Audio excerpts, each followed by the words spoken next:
మంగ్లీ కేసులో big twist నెలకొంది. రోజుకో మలుపు తిరుగుతోంది ఈ మైక్రో ఫైనాన్స్ స్కామ్ అనే అంశం. అయితే ప్రస్తుతానికి అటు మంగ్లీ తమ్ముడు అండ్ శివ, భరత్ చౌహాన్, శైలేష్ చౌహాన్ వీళ్ళంతా కూడా పరారిలో ఉన్నారంట. మంగ్లీ తమ్ముడితో పాటుగా ఇటు GNI ఏదైతే Gokul Nanda infra India private limited అనే కంపెనీలో డైరెక్టర్స్గా ఉన్నటువంటి భరత్ చౌహాన్, శైలేష్ చౌహాన్ కూడా పరారిలో ఉన్నారట. మంగ్లీ కూడా అందుబాటులో లేదంటున్నారు పోలీసులు. మధు మంగ్లీ నుంచి తనకు ప్రాణహాని ఉందని చెప్పి అడ్వకేట్ సుబ్బారావు కోర్టులో చెప్పుకొచ్చారు. ఈరోజు పోలీసులను కూడా కలిసే అవకాశం ఉంది. తనకు భద్రత కల్పించాలని సుబ్బారావు డిమాండ్ చేస్తున్నారు. ఇక ఇయాలో రేపో డీజీపీని లేదా సిపి సజ్జనార్ని కూడా అడ్వకేట్ సుబ్బారావు కలిసే అవకాశం ఉంది. సో మధు పరారిలో ఉన్నాడు. మధు ఆల్రెడీ పోలీస్ అదుపులో ఉన్నాడు. మధుతో ఉన్నటువంటి ఆ ఫోటోలో కనిపించిన వ్యక్తి మంగ్లీ తమ్ముడు శివ. సో శివ అటు భరత్ చౌహాన్, శైలేష్ చౌహాన్ పరారులో ఉంటే మంగ్లీ ఎక్కడ కూడా ఎవరికి అందుబాటులో లేదంట. వారిపైనటువంటి కేసు బెదిరింపు కేసు సంబంధించి సెక్షన్ 351 352 ప్రకారంగా పంజాగుట్ట పోలీసులు నమోదు చేసిన case as per the complaint of Subbarao. Advocate Subbu ఇచ్చిన ఫిర్యాదు ఆధారితంగా ఈ కంప్లైంట్ తీసుకున్న పోలీసులు ఎఫ్ఐఆర్ నమోదు చేశారు. ఆ ఎఫ్ఐఆర్లో మంగ్లీ A5గా ఉన్నారు. A1గా రమవత్ మధు, A2గా భరత్ చౌహాన్, A2గా శివ, A3గా భరత్ చౌహాన్, A4గా శైలజ అండ్ A5గా మంగ్లీ ఉన్నారు. అసలు సుబ్బారావు ఇచ్చిన కంప్లైంట్ దేనికి? ఇలా పలానా స్కామ్ జరిగింది, బాధితులు నా దగ్గరికి వచ్చారు, బాధితులు వచ్చిన దానికి నేను మంగ్లీ గారి నుంచి వివరణ తీసుకునే ప్రయత్నం చేశాను, మ్యూజిక్ డైరెక్టర్ ద్వారా కాన్ఫరెన్స్లో మాట్లాడుకొచ్చాను, తనే పదే పిలిచి ఒక చర్చకు రమ్మంటే చర్చకు వెళ్ళి అట్రిబ్యూషన్ చేయడానికి వెళ్ళాను నేను. సో అట్రిబ్యూషన్ చేయడానికి వెళ్తున్న క్రమంలో అక్కడ నన్ను బెదిరించింది, అప్పుడు భయపెట్టింది, ఇదంతా రాసుకొచ్చాడు. మరి ఇదంతా రాసుకొచ్చింది దాంట్లో బెదిరించింది ఎవరు? మంగ్లీ బెదిరింపులకు పాల్పడిందని సుబ్బారావు ఉద్దేశం. దీంతో పాటు అక్కడ ఉన్నది ఎవరు? Venu Udugula, music director Suresh Bobbili and advocate పూజర్ Nageswararao ఆయన ఆఫీస్లో జరిగింది.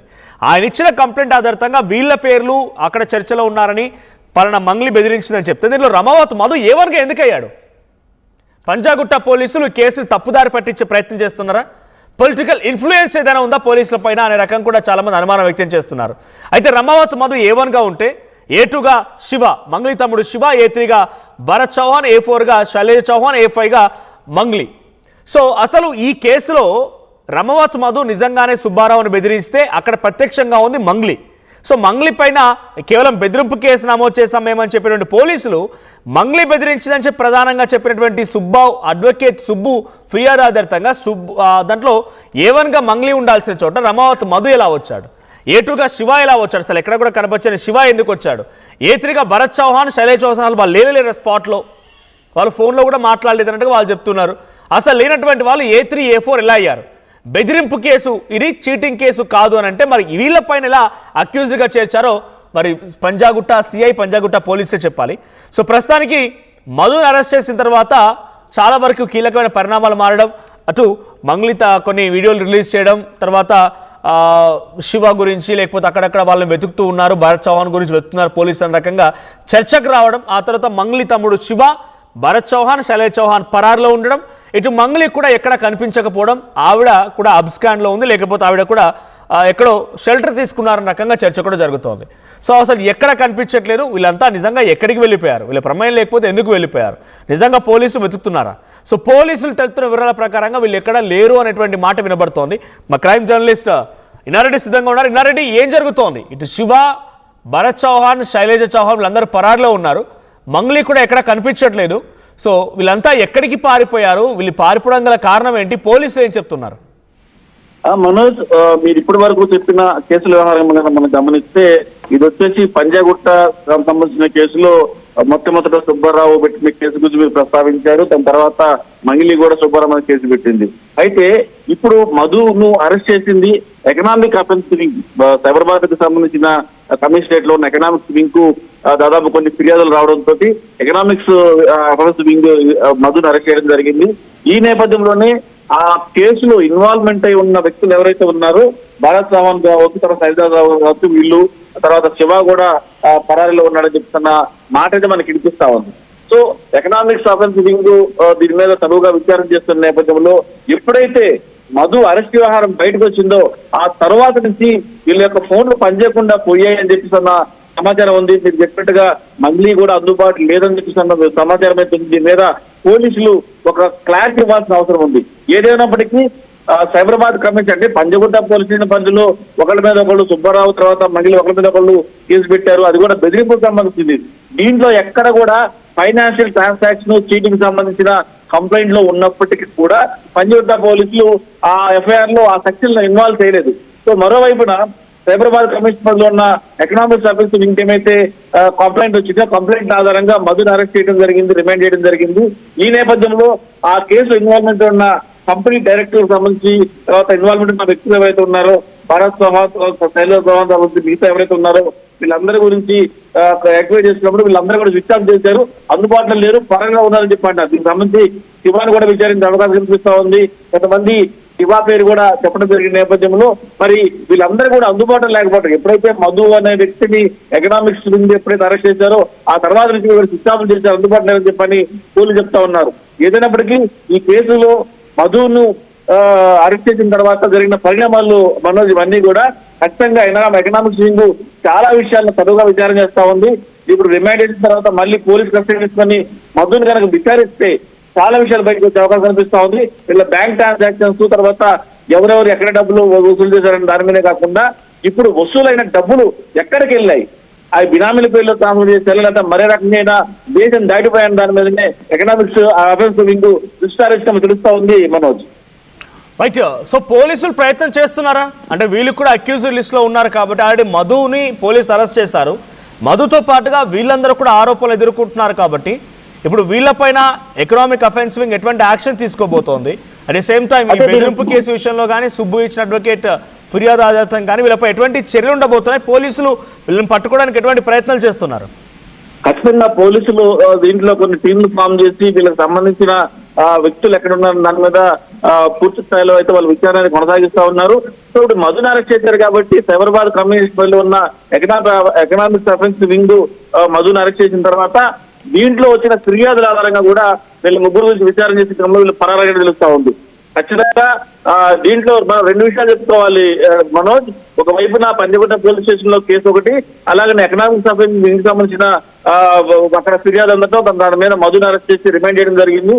ఇదే కాకుండా మరోవైపున సిఐడి కూడా 2005లో కేసు ఫైల్ చేసి సిఐడి అధికారులు కూడా వీళ్ళ కోసం వెతుకుతున్నట్టు తెలుస్తా ఉంది. మొత్తం మీద పోలీసులు ఎప్పుడైతే తమ కోసం వెతుకుతున్నారని చెప్పి అన్న తర్వాత వీళ్ళందరూ అబ్స్కాండ్ అవటం, అది కూడా అంటే మధు అరెస్ట్ అవ్వక ముందు వాళ్ళు మీడియా ముందుకు వచ్చి వీడియో రిలీజ్ చేసిన తర్వాత ఎప్పుడైతే మధు అరెస్ట్ అయ్యాడో ఆల్ ఆఫ్ సడన్ మొత్తం కూడా అబ్స్కాండ్ అయ్యారని చెప్పి కూడా పోలీసులు చెప్తున్న పరిస్థితులను గమనించొస్తూ మనోజ్. రైట్. సో ప్రెసెంట్ ఈ సిచ్యువేషన్ పైన అటు ఎక్కడైనా మంగ్లీ టీం నుంచి కానీ లేదు ఈ జిఎన్ఐకి సంబంధించినటువంటి ఇంకేదైనా ఇతర టీం నుంచి కానీ రెస్పాన్స్ వస్తుందా? అంటే మంగ్లీ కనిపించట్లేదు అని ఒక రకంగా, తర్వాత బాధితులంతా మరి ఎవరిపై మాట్లాడుతున్నారు, ఇటు చీటింగ్ కేసు ఎక్కడ నమోదు కాలేదని చెప్తూ ఉన్నారు. సో చీటింగ్ కేసు ఇప్పుడు బాధితులు ఇచ్చిన ఫిర్యాదు ఏమైపోయింది పంజాగుట్టలో? మరి సో పంజాగుట్టలో ఏమైతే ఒక ఎలిగేషన్ నడుస్తా ఉంది, సిఐ వన్ వేలో వెళ్ళాడు, కంప్లైంట్ ఏమైతే ఉందో ఆ కంప్లైంట్ సంబంధించి దాంట్లో అన్ని మెన్షన్ చేసి బాధితుల వివరాలు కూడా ఉన్నాయి, తర్వాత ఇలా మోసం చేశారని చెప్పినప్పటికి కూడా ఆ సెక్షన్ ను పెట్టకుండా ఓన్లీ బెదిరింపు సంబంధించిన సెక్షన్ పెట్టడం మీద కూడా ప్రస్తుతం విచారణ జరుగుతుంది. ఈ కోర్టు పరిధిలో కూడా ఉంది. మొన్న ఏమైతే దీంట్లో బీట్ అనలైజర్ సంబంధించిన వ్యవహారంలో కోర్టు ఆశ్రయించినప్పుడు ఈ విషయం కూడా ప్రస్తావన రావడం జరిగింది. ఇది ఖచ్చితంగా కోర్టు విచారణ పరిధిలో ఉంది కాబట్టి ఈ సెక్షన్ ను తర్వాత ఆల్టర్నేట్ చేయొచ్చు. ఎప్పుడైనా సరే ప్రాథమిక విచారణ సమయంలోనే సెక్షన్ పెట్టాలా, ఆ సెక్షన్ పెట్టాలని చెప్పలేదు. తర్వాత విచారణ కొనసాగుతున్నప్పుడు విచారణలో లభిస్తున్న సాక్ష్యాధారంగా కూడా తర్వాత ఆల్టర్నేట్ చేసి ఆ సెక్షన్ కూడా యాడ్ చేసే అవకాశం ఉంది కాబట్టి ఖచ్చితంగా ఆసక్తులు యాడ్ అయ్యే అవకాశం ఉంది. పంజగుట్ట సంబంధించిన వ్యవహారం ఇప్పుడు ఎకనామిక్ అభివృద్ధి ఏమైతే ఉందో సైబరాబాద్ కమిషన్ పరిధిలో అక్కడ మధుని అరెస్ట్ చేశారు కాబట్టి ఎప్పుడైతే మధుని అరెస్ట్ చేశారో ఇమీడియట్ గా అందరూ కూడా ఒక్కసారిగా అండర్ గ్రౌండ్ లోకి వెళ్ళిపోయినట్టు తెలుస్తా ఉంది. ఎవరు ఫోన్ పనిచేయటంటూ కూడా పోలీసులు గుర్తించారు. మొత్తం మీద పోలీసులు వింగు ఒకవైపున సిఐడి పోలీసులు మరోవైపున ఎకనామిక్ వింగు వీళ్ళ కోసం గాలిస్తున్నట్టుగా మనకు సమాచారం ఉంది Manoj. Thank you Nareddy. So మొత్తంగా ఈ కేసులో ప్రధానంగా ఆరోపణలు ఎదుర్కొంటూ అక్యూజ్డ్ గా ఉన్నటువంటి మంగ్లీ తమ్ముడు శివ, భరత్ చౌహాన్ అండ్ శైలజ చౌహాన్ ముగ్గురు కూడా పరారులో ఉన్నట్టు, మంగ్లీ కూడా కనిపించట్లేదు అన్నట్టుగా పోలీసులు చెప్తున్నారు. మరి పోలీసులు వీరిని ఎలా చేసే ప్రయత్నం చేస్తారు? నిజంగా ఆరోపణలు ఎదుర్కొంటున్నారు కాబట్టి వీళ్ళని ఇన్వెస్టిగేషన్ చేస్తారా? మధు అరెస్ట్ తర్వాత వీళ్ళెందుకు పారిపోవాల్సి వచ్చింది? ఇలా అనేక అనుమానాలు తావిస్తూ ఉన్నాయి. సో ప్రస్తుతానికైతే ఈ ముగ్గురి విషయంలో పోలీసులు చాలా సీరియస్గా ఉన్నట్టు తెలుస్తుంది. మంగ్లీ విషయంలో కూడా సీరియస్గా ఉన్నారు. ఎకనామిక్ అఫెన్స్ వింగ్ మధును అరెస్ట్ చేసి మధును విచారిస్తున్నారు. మరి ఈ 1000 కోట్ల 150 కోట్ల ఎన్ని కోట్ల నష్టం జరిగింది, ఎన్ని కోట్ల రూపాయల డబ్బులు వసూలు చేశారు, ఇవన్నీ విషయాలు కూడా పూర్తిగా పోలీసులు బయటపెట్టే అవకాశం ఉంది. సో మీరేమనుకుంటున్నారు? పరారైపోయారంటే వీళ్ళు ప్రధాన నిందితులు అనుకుంటున్నారా? వీళ్ళు దీనిలో భాగస్వామ్యంగా ఉన్నారు కాబట్టి పరారైపోయారా? అందుకే తప్పించుకొని తిరుగుతున్నారా? మీ అభిప్రాయం ఏంటి? కామెంట్ చేయండి. తప్పు ఎవరు చేసినా శిక్షార్హులే. ఈ మైక్రో ఫైనాన్స్ అనే పదమే నాకు తెలియదు. అలాంటిది నేను ఇంత పెద్ద కుట్ర చేశాను అనే అభియోగాలు నాపై రావడం నన్ను చాలా దిగ్భ్రాంతికి గురి చేసింది. నన్ను ఆదరిస్తున్న తెలుగు కుటుంబ సభ్యులకు మళ్లీ చెప్తున్నా, మీ మంగ్లీ ఎలాంటి తప్పు చేయలేదు. ఈ కేసుకు నాకు ఎలాంటి సంబంధము లేదు. అబద్ధాన్ని అబద్ధమని చెప్పి ఇంత గొంతు చింపుకొని చెప్తున్నా కూడా నాపై బురద చల్లడం ఆగడమే లేదు. అందుకే ప్రతి చేతిలో ఉన్న మొబైల్ కు రిమోట్ కు నా మొర చెప్పుకుంటున్నాను. చట్టాన్ని గౌరవించే పౌరురాలిగా బాధితులకు న్యాయం జరిగేందుకు, దర్యాప్తు అధికారులకు సహకరించేందుకు నేను సిద్ధంగా ఉన్నానని మీకు విజ్ఞప్తి చేసుకుంటున్నాను. మంగ్లీ ఎలాంటి తప్పు చేయలేదు, చేయదు కూడా. ఈ మైక్రో ఫైనాన్స్ కేసు చీటింగ్ కంపెనీకి డబ్బులు వసూలు చేసిన వివాదంలో నాకు ఎలాంటి సంబంధం కూడా లేదు. చట్టం ఎవరికి చుట్టం కాదు. తప్పు ఎవరు చేసినా శిక్షార్హులే. ఈ మైక్రో ఫైనాన్స్ అనే పదమే నాకు తెలియదు. అలాంటిది నేను ఇంత పెద్ద కుట్ర చేశాను అనే అభియోగాలు నాపై రావడం నన్ను చాలా దిగ్భ్రాంతికి గురి చేసింది. నన్ను ఆదరిస్తున్న తెలుగు కుటుంబ సభ్యులకు మళ్లీ చెప్తున్నా, మీ మంగ్లీ ఎలాంటి తప్పు